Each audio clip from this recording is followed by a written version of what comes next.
Ya que hablamos de los Estados Unidos, le informamos que el día de hoy la Cámara de Representantes de este país aprobó sin el aval demócrata la reforma fiscal del presidente Donald Trump. Con esto se da un paso victorioso para el magnate inmobiliario y para el espectro tributario que no tenía modificaciones desde hace 30 años.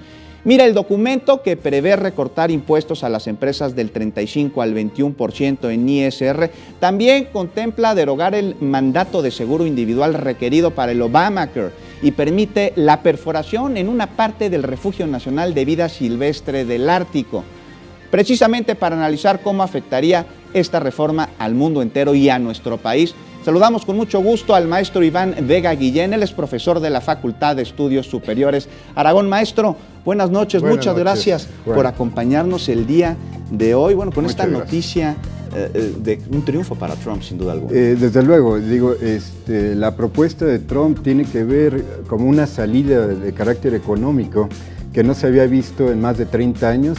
Hay que recordar que la economía estadounidense es la economía más endeudada del mundo.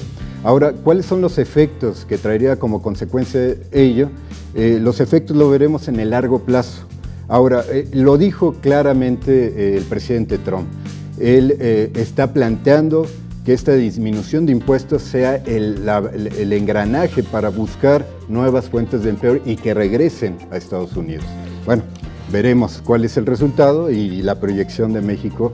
Tendremos que ser muy claros en qué proyección los políticos ahora sí tendrán que dar una dimensión de carácter técnica, no política, y de largo plazo. Tendrá que ser técnica, maestro. Explíquenos un poquito esto, como técnica, ¿a dónde deben acudir los intereses mexicanos? Desde luego que tendría que plantearse no en función de una dinámica coyuntural, sino desde luego tendríamos que plantearnos el esquema de si hay que bajar el ISR también, si hay que generar mayores inversiones en la industria, si hay que incluso plantearnos el esquema de incremento del salario en México, pero son variantes que se tienen que estar bien precisas y muy concienzudas por el Congreso mexicano, sin perder la perspectiva de la competitividad.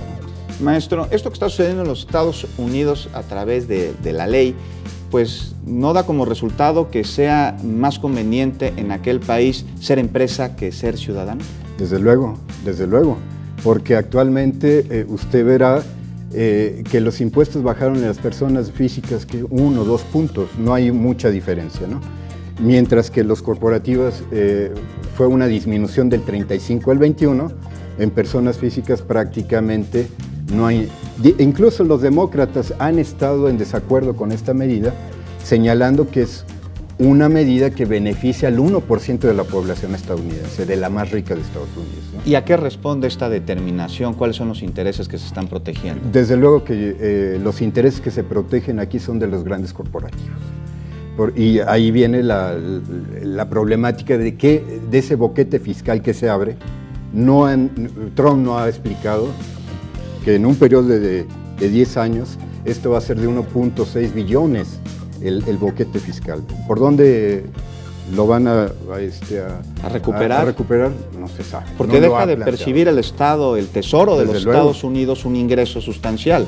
Un ingreso sustancial importantísimo y donde va a haber recortes al gasto social de carácter catastrófico, ¿no? Es cierto que además también a través de esta ley se castiga lo verde, es decir, ya no hay estímulos para quien compre productos ecologistas, coches eléctricos, este tipo de productos. Desde luego que a nivel internacional y nacional verá una repercusión, ¿no?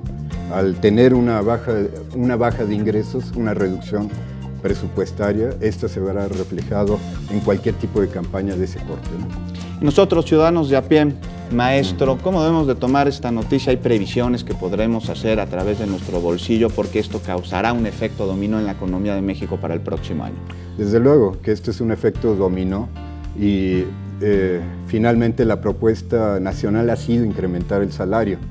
En realidad esto va a ser insuficiente. Si no tenemos una política fiscal distributiva que ayude perfectamente a aliviar las diferencias tanto en el orden empresarial como de las personas a pie, esto yo no le veo salida, ¿no?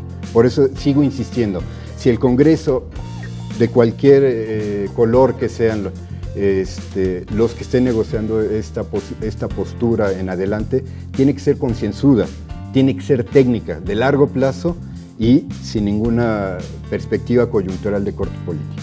Maestro Vega, pues muchas gracias por acompañarnos esta noche, por explicarnos las repercusiones de esta noticia. Muchas gracias, Juan.